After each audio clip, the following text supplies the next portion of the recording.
आपल्या सर्वांचे दैवत आदरणीय पवारसाहेब, आपल्या महाराष्ट्रातील एक लढाऊ नेते, शिवसेनेचे नेते आमदार भास्कर शेठ जाधवजी, आपल्या दापोली विद्यापीठाचे कुलगुरू डॉक्टर संजयजी भावे, महाराष्ट्रातले ज्येष्ठ थोर पत्रकार आदरणीय मधुकरराव भावे, आमदार रमेशभाई कदम, प्रशांत यादव, पाटणहून इथं मुद्दामून या कार्यक्रमाला आलेले सत्यजित पाटणकर, बशीरभाई मूर्तिजा, बबन कनवजे,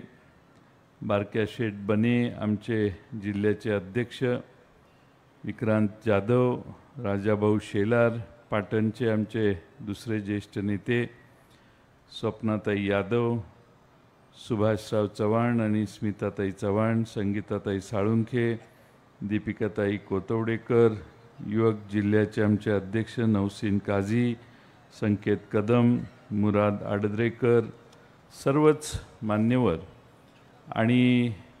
या वशिष्ठी कृषी व पशुधन संवर्धन प्रदर्शनासाठी या उद्घाटनाच्या सोहळ्यासाठी आलेले आपण सर्व चिपळूण आणि रत्नागिरी जिल्ह्यातील शेतकरी बंधू आणि भगिनींनो, मी पहिल्यांदा प्रशांत यादव यांचं अभिनंदन करेन की त्यांनी हा आजचा कृषी महोत्सव 2025चा आयोजित केला। साधारणपणाने निवडणूक झाल्यानंतर माणूस थांबतो आणि त्याची मानसिकता असते, आता काय कुणाला करायचं ते करू दे, आपण घरी बसू।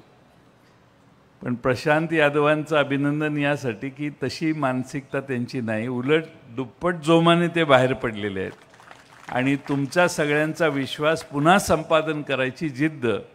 ही त्यांच्या मनात आहे। ही एक फार चांगली बाब आहे।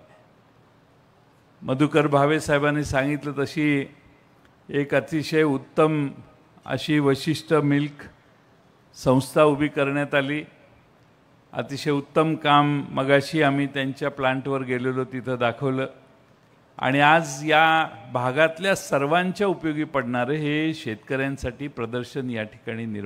उभं केलेलं आहे। अनेक जनावरं या ठिकाणी वेगळ्या प्रकारची वेगळ्या भागातून इथं आणून आपल्याला दाखवण्याचं काम जसं आहे तसं पशु पक्षी आणि त्याबरोबर शेतीच्या संदर्भातले वेगळे नवे प्रयोग देखील आपणा सर्वांना इथं पाहायला मिळतील आणि ते करत असताना या भागातल्या बचत गटातल्या आमच्या भगिनींना न्याय देण्याचं काम देखील हे आमच्या प्रशांत यादव आणि त्यांच्या पत्नींनी केले।